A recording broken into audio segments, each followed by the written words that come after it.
Hello friends, जय माता दी। 3 तारीख से नवरात्रि शुरू हो रहे हैं और माता की कृपा आप सभी पर बनी रहे, इसके लिए आप 5 काम जरूर करें। दोस्तों, शारदीय नवरात्रि पर बहुत ही शुभ संयोग बन रहा है। इस बार नवरात्रि 7 नहीं, 8 नहीं बल्कि पूरे 9 दिन मनाई जाएगी। दुर्गा माता का आशीर्वाद आपके ऊपर बना रहे। इस बार नवरात्रि पूरे 9 दिन तक चलेगी, न तो एक दिन भी कम होगा और न एक दिन भी ज़्यादा। 9 दिन तक माता की सच्चे हृदय से भक्ति से आप पूजा करें। नवरात्रि पर सारे शुभ मंगल कार्य जो होते हैं किए जाते हैं और ये 3 तारीख गुरुवार से है।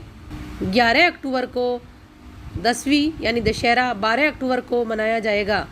दोस्तों, 11 अक्टूबर को बड़ी श्रद्धा और भक्ति के साथ कन्या पूजन किया जाएगा। आप चाहें तो दुर्गा अष्टमी पर भी कन्या पूजन कर सकते हैं। शारदीय नवरात्रि पर कलश स्थापना का शुभ मुहूर्त 3 अक्टूबर को सुबह 6:10 से 7:20 तक रहेगा। साथ ही अभिजीत शुभ मुहूर्त 11:50 से लेकर दोपहर 12:40 तक होगा। दोस्तों, नवरात्रि का पावन पर्व माता दुर्गा को पूरी तरह समर्पित होता है और नवदुर्गा को ही शक्ति स्वरूपा कहा जाता है। इस संसार में शक्ति से बढ़कर और कुछ भी नहीं है। भगवान शंकर भी शक्ति के बिना निष्क्रिय हो जाते हैं, अर्थात मृत के समान माने जाते हैं। तो आज इस वीडियो में हम आपको बताएंगे कि नवरात्रि के दिन में आप कौन से उपाय करें जिससे आपके जीवन में परेशानियां दूर हो जाएं और जीवन सुखी समृद्ध और आपकी गरीबी दूर हो जाए। आपकी सभी मनोकामनाएं पूरी होगी।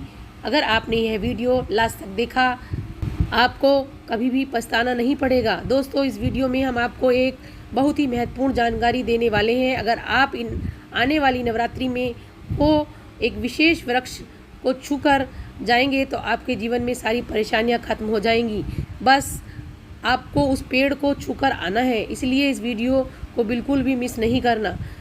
आपकी दुकान या धन बंद हो गया है, पैसों की तंगी चल रही है, घर में लोग बीमार रहते हैं, आपस में किसी की नहीं बनती, घर में लगातार लड़ाई झगड़े होते रहते हैं, शत्रु परेशान कर रहे हैं, पैसे आने के सारे रास्ते बंद हो गए हैं, पैसा आता है तो वैसे ही चला जाता है, पैसे की कमी बनी रहती है, दिन भर मन में नकारात्मक विचार आते रहते हैं, शरीर में आलस्य बना रहता है, घर में एक के बाद एक परेशानी आती रहती है, घर काटने को दौड़ता है। और इस वीडियो के अंत तक जरूर देखें। नवरात्रि के पावन पर्व पर नवरात्रि के किसी भी दिन हम जो उपाय बताएंगे, अगर आपको अच्छे लगे तो आप ज़रूर करना। इन उपायों को करने से आपको धनी बनने से कोई भी नहीं रोक सकता, बल्कि आपकी सभी मनोकामनाएं पूरी होंगी। कोई ऐसा व्यक्ति होगा जो इस प्रकार के उपायों को नवरात्रि के समय नहीं करेगा। और इसलिए दोस्तों, हम आपको कह रहे हैं कि इस वीडियो को आप अपने और अपने परिवार के फायदे के लिए अंत तक जरूर देखें। दोस्तों, नवरात्रि का पावन पर्व माता दुर्गा को पूरी तरह समर्पित होता है और माँ दुर्गा की कृपा पाने का सबसे अच्छे समय होता है। नवरात्रि के 9 दिन माता रानी हम सबके घर आती हैं और हमारे साथ रहती हैं। इस दौरान समस्त वृक्ष, जड़ी बूटियाँ और तांत्रिक वस्तुएं माता रानी के आशीर्वाद से पूरित हो जाती हैं। जैसा कि हम जानते हैं कि हमारे हिंदू धर्म में वृक्षों को देवी देवताओं का स्वरूप माना गया है। विशेष रूप से नवरात्रि के समय कुछ विशेष वृक्षों का महत्व कई गुना बढ़ जाता है। यह वृक्ष देवी माँ के रूप माने जाते हैं और इनकी पूजा करने से जीवन में कई समस्याएं समाप्त हो जाती हैं। इन वृक्षों को छूने मात्र से व्यक्ति के भाग्य के दरवाजे खुल जाते हैं और जीवन में सौभाग्य का आगमन होता है। दोस्तों, हमारे शास्त्रों में बताया गया है कि पेड़ पौधे न सिर्फ हमें शुद्ध वायु प्रदान करते हैं, बल्कि हमारे जीवन में नकारात्मकता को भी अपने अंदर समाहित कर लेते हैं। इनमें से कुछ पेड़ जैसे पीपल, वट और बिल्व पत्र वृक्षों का धार्मिक और आध्यात्मिक महत्व बहुत अधिक है। भगवान श्री कृष्ण ने गीता में कहा है, वृक्षों में मैं पीपल हूँ। पीपल को वृक्षों का राजा कहा जाता है क्योंकि इसकी वायु और शक्ति अत्यधिक होती है। नवरात्रि के समय यह मान्यता है कि देवी माँ धरती पर आती हैं और इस दौरान जो भी पेड़ पौधे होते हैं उसमें दिव्य ऊर्जा का संचार होता है। अगर इस समय आप इन विशेष वृक्षों का स्पर्श करते हैं या इनकी पूजा करते हैं तो आपकी सारी परेशानियां समाप्त हो जाती हैं। हमारे शास्त्रों में पेड़ पौधों को बहुत अधिक ही गुणकारी कहा गया है। अनेक बीमारियों का उपचार पेड़ पौधों में ही छुपा है, जड़ी बूटियों में छुपा हुआ है। भगवान श्री कृष्ण ने गीता में स्वयं कहा है कि वृक्षों में पीपल वृक्ष हूँ। पीपल वृक्ष को वृक्षों का राजा कहा जाता है क्योंकि पीपल वृक्ष की आयु सबसे ज़्यादा होती है। पीपल वृक्ष का सर्वाधिक महत्व पूजा पाठ में होता है दोस्तों, इसलिए कृष्ण ने गीता में स्वयं कहा है कि वृक्षों में मैं पीपल का वृक्ष हूँ। तो चलिए आज मैं आप लोगों को नवरात्रि के समय में छुए जाने वाले वृक्षों के बारे में बताती हूँ। दोस्तों, हमारे धर्मशास्त्र में अनेक ऐसे वृक्ष हैं जो कल्याणकारी होते हैं, मंगलकारी होते हैं। अगर इस वृक्ष को छू लेते हैं तो आपकी सभी परेशानियां, सभी तरह के कष्ट समाप्त हो जाते हैं।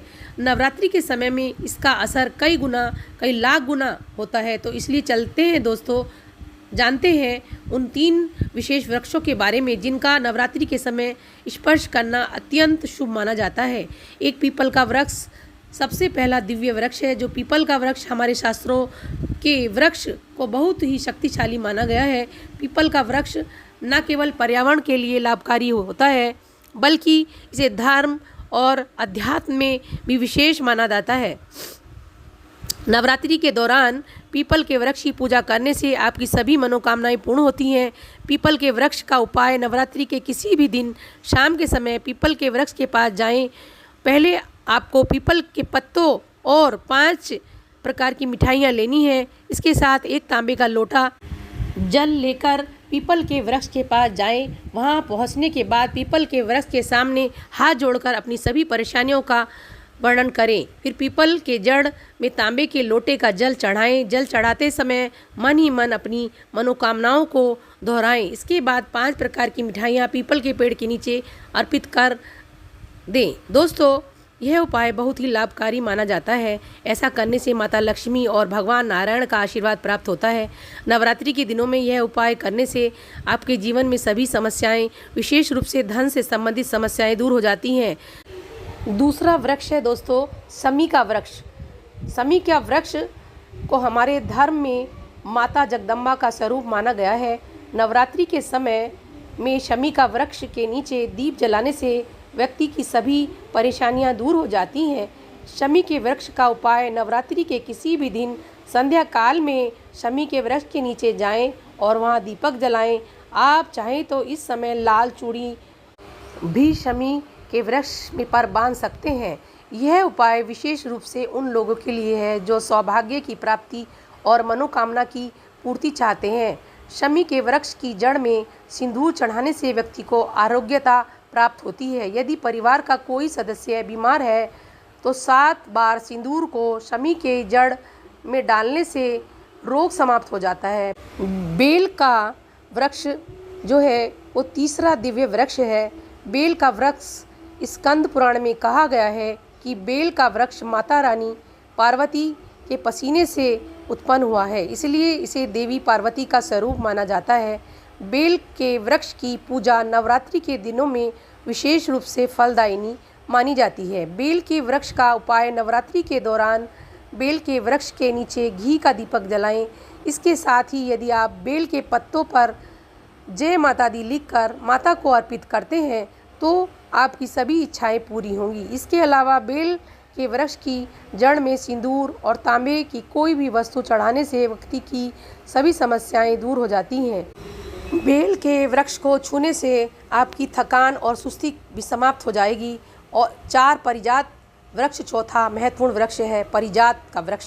यह वृक्ष समुद्र मंथन से उत्पन्न हुआ था और इससे लक्ष्मी का स्वरूप माना जाता है। परिजात के वृक्ष को छूने से शरीर की थकान, पीड़ा, कमजोरी समाप्त हो जाती है। नवरात्रि के समय इस वृक्ष के नीचे घी का दीपक जलाने से, सिंदूर चढ़ाने से सभी इच्छाएं पूरी होती हैं। परिजात के वृक्ष की पूजा से लक्ष्मी की कृपा प्राप्त होती है और सभी प्रकार के ग्रह दोष और परेशानियां समाप्त हो जाती हैं। लक्ष्मी की कृपा से व्यक्ति के जीवन में समृद्धि आती है, धन धान्य की कमी दूर हो जाती है। दोस्तों आगे हम एक बहुत ही महत्वपूर्ण उपाय बताएंगे जो आपको गरीबी से मुक्ति दिलाएगा और आपको धंधे में, दुकान में, व्यापार में जो धीमा पड़ा हुआ है, धीमा चल रहा है, और उससे आपको करने से आपको अच्छा चलने लगेगा।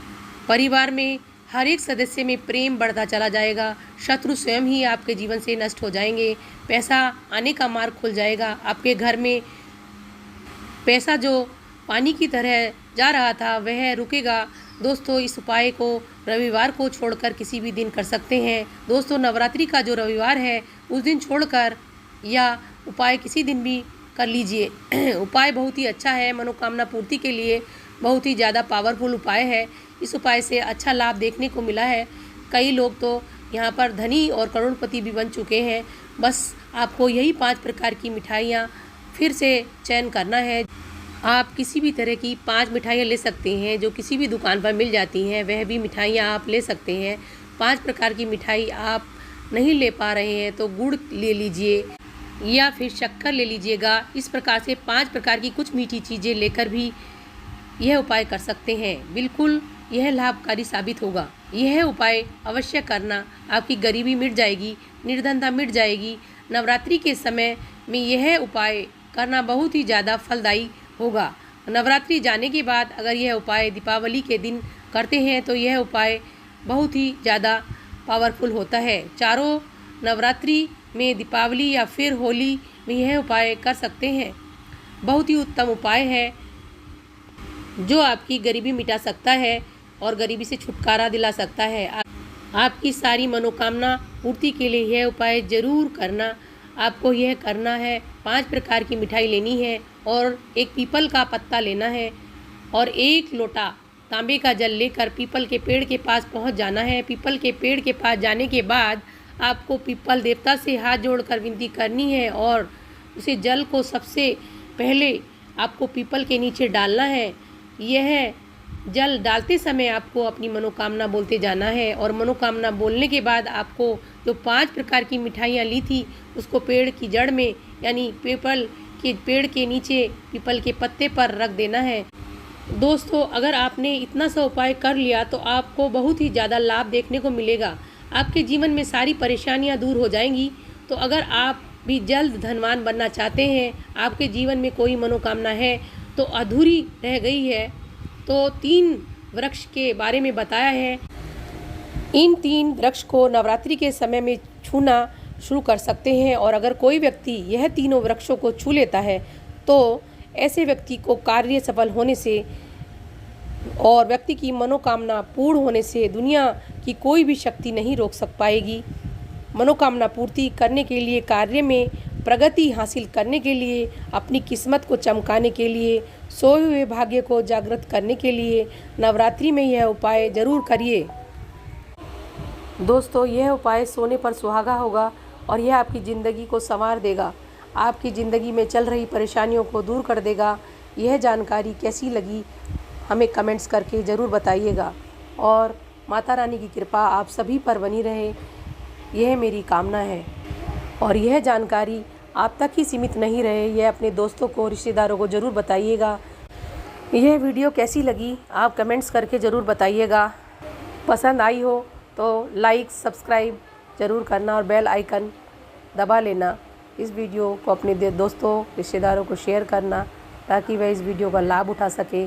और दोस्तों, हम मिलेंगे नई वीडियो के साथ, तब तक आपको कोटि कोटि धन्यवाद। और अगर आप चाहते हो कि माता लक्ष्मी का आगमन आपके घर में हो तो कमेंट्स बॉक्स में जय माता दी अवश्य लिखना। और यहाँ तक बने रहने के लिए कोटि कोटि धन्यवाद।